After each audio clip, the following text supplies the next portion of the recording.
climatique l'empêche de vite rembourser le crédit. J'ai 2 sites. Il y a un site sur la voie de Sazoué, lui c'est 1,5 hectare, mais comme il y a inondation là, c'est perdu. Ici là, c'est ça qui me donne un peu que je mange avec ma famille.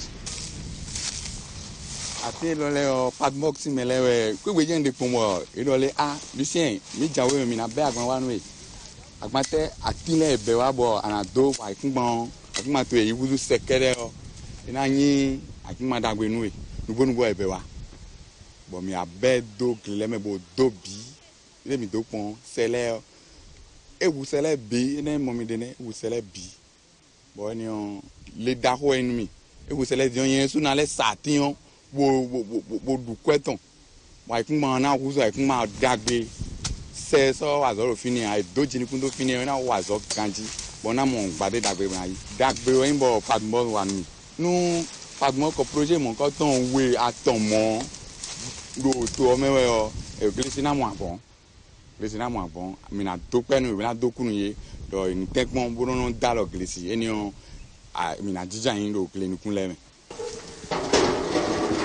kedi kemi kwa nyo ke be o na mi anyi be na ilan wa o jidoji la gbo soso mi ye nko yiya evare do pe ya ye egbe fifi ya fi ke ye mi mu do nku be mi la yi o wa mi le do funu le egbe.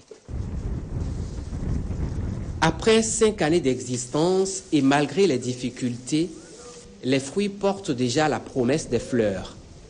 Les objectifs du suivi-évaluation en général sont atteints dans la mesure où nous programmons un premier objectif, nous suivons, deuxième objectif, nous évaluons, nous faisons le bilan pour voir à quel niveau nous nous trouvons. Ces objectifs-là sont globalement atteints. Mais lorsqu'on prend le projet dans sa globalité, nous allons dire qu'il y a un certain nombre de goulots d'étranglement qui ont fait que globalement, là où nous sommes aujourd'hui, par rapport au nombre d'années d'exécution du projet, on pourrait dire que nous n'avons pas pu atteindre l'objectif du projet à cette date.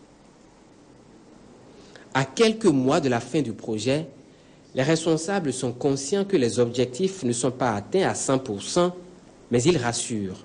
Les attentes sont légitimes dans la mesure où les besoins existent, les populations doivent réagir. Mais ce que je peux leur dire, c'est que en matière d'infrastructure, les pistes à construire seront réalisées entièrement. Les pistes à améliorer seront améliorées. Et par rapport à l'hydraulique villageoise, nous avons prévu réaliser 30 forages. La construction des latrines, nous avons prévu 28 latrines, toujours dans la zone des terres noires de Bopa et de Laro. Tout est fin prêt, les contrats sont en cours de signature et je pense que ces activités physiques qui doivent permettre aux populations d'améliorer leurs conditions de vie seront réalisées. Quant aux bénéficiaires, ils se voient très tôt sevrés d'un bienfaiteur qui œuvre pour les sortir du joug de la pauvreté.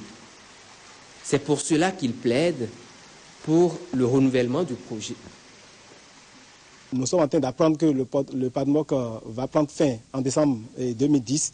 Nous souhaitons que le PADMOC soit prorogé peut-être 1 an encore plus pour permettre quand même à ces jeunes qu'on aura installés après de bénéficier des soutiens financiers, de bénéficier encore des suivis du PADMOC.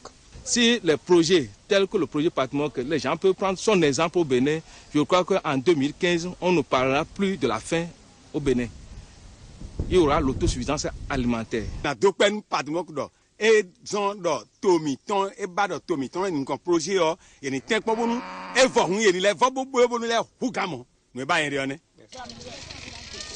Véritable outil de développement et de réduction de la pauvreté, le PADMOC constitue aujourd'hui le seul espoir des milliers de bénéficiaires.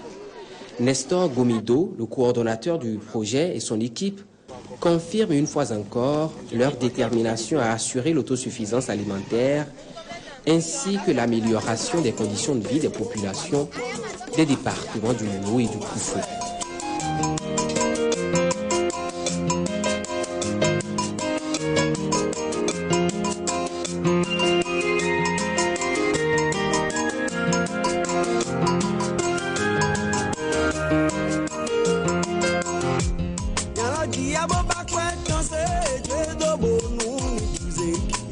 ìyàbò bá pẹ́jọ́ èjò èdò ní gbogbo.